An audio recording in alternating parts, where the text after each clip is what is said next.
total breakdown on the set of CNN. It started because they were talking about Pete Hegseth, and somehow it turned to, oh my gosh, Trump is going to try and control these cities and this, that, and the other. And they really, really lost it, as only CNN can. Well, MSNBC can too. But here we go. I don't want to be bringing back waterboarding. I don't want to be a country that tortures people, especially if we're the kind of country that's going to be using the military against our own citizens. Well, wait, this kind of thing concerns me. What do you mean use against our own citizens? I'm talking about you sending... said blue states behave. What do you mean? What are you talking about? I'm talking about sending the military into blue states to make them behave. Getting Gavin Newsom under control, getting J.P. Pritzker under control. What are you making talking sure about?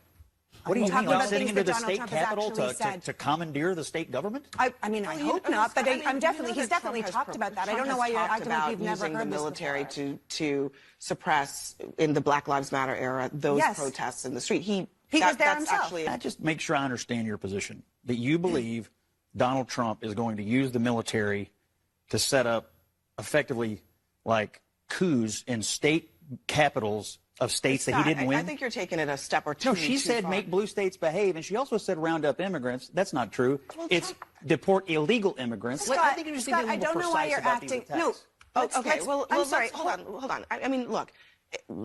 I think you're right. Let's be precise. Trump has wanted to use the military to do things domestically that actually the military is not allowed to do. I think that's the point that she's making.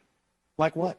Like deport illegal immigrants. That is actually not a function of the military. The military can absolutely be used to work with local officials, to provide military resources, but working with other parts of the federal government and local officials. We already send the National Guard to the border. Not against the will of the local officials or the will of the state government. We have a federalist government here. The military is not supposed to take up arms against American citizens, period. They're not. You keep saying that. This is about illegal immigration. You all keep saying American citizens. Well, it's about illegal how do we know whether the people are illegal or not? Well, when we know after they're shot. We have 1.6. We know after they die. We have 1.6 million people in this country who already received deportation orders from courts. They are here illegally. No, it's always back to illegal immigration with people who support Donald Trump. It's always back to illegal immigration. But that's not the only thing that we're talking about here. We're talking about the American people. We're talking about taking up arms against them with a military that's supposed to be protecting them. This is not right.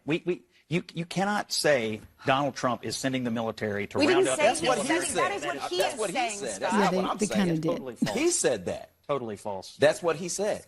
Scott, Trump. We're in the fever swamps, Andy. I'm sorry. What is your dispute here? I'm not even really because they're saying that he's sending the military to shoot or round up American citizens.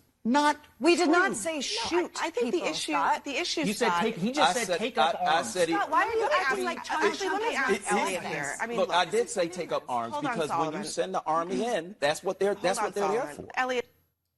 Maybe they just have too many people on set. Could that be the trouble? I mean, how many more can they pack in? What was it, like 8 or so? Should we count them? I mean, they had a zillion people on set. And by the way, it's all like a zillion people against Scott Jennings, who does a terrific job, really terrific job. And you know what? I give him credit for taking that on. That is not an easy position to be in. Everybody ganging up on you every single day, every single night on CNN. But that was a complete meltdown. They completely went off the rails. And it's all because they think that Donald Trump's going to show up. And listen, what do you think the left was doing, by the way? Right? I mean, there's a bunch of people for the J6 protests. They're all in jail.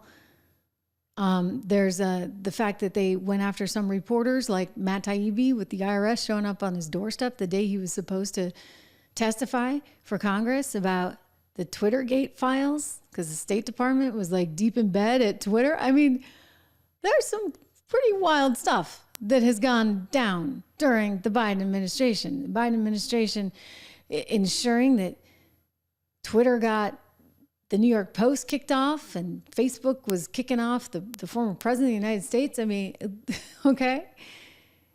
Yeah.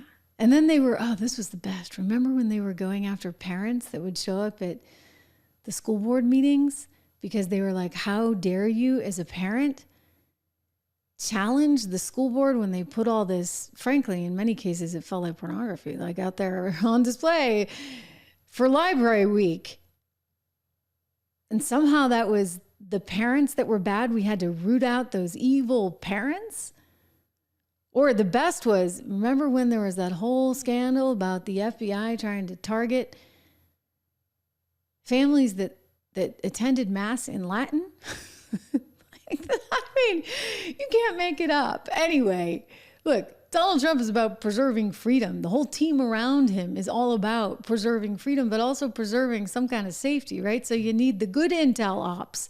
You need people preventing things like just what happened in New York City today. You need people preventing the 60,000 migrants from ever coming here that have criminal records to begin with. This should not be controversial, people, okay? You shouldn't have nearly 800,000 people living illegally in the city of New York. By the way, the governor doesn't even seem to get that. Remember, she was quoting some 200 and some odd thousand? No, the precise number is 259,218 illegal border crossers living in the boroughs of New York. That's not even the whole state of New York, to which she is the governor of. But, you know, hey, why wouldn't you come? Hey, they're going to roll out the red carpet. You get a stay at the Roosevelt Hotel. You get free hotels. You get $350 a week for food. There in New York City, the mayor, Eric Adams, just had to end that one, and you get a one-way plane ticket anywhere in the world. Come on. Like, this is why we have Doge coming in. This is why Doge is going to be so successful, and Doge is taking no prisoners. They're going to expose it all. This is going to get interesting. I mean, really, really interesting.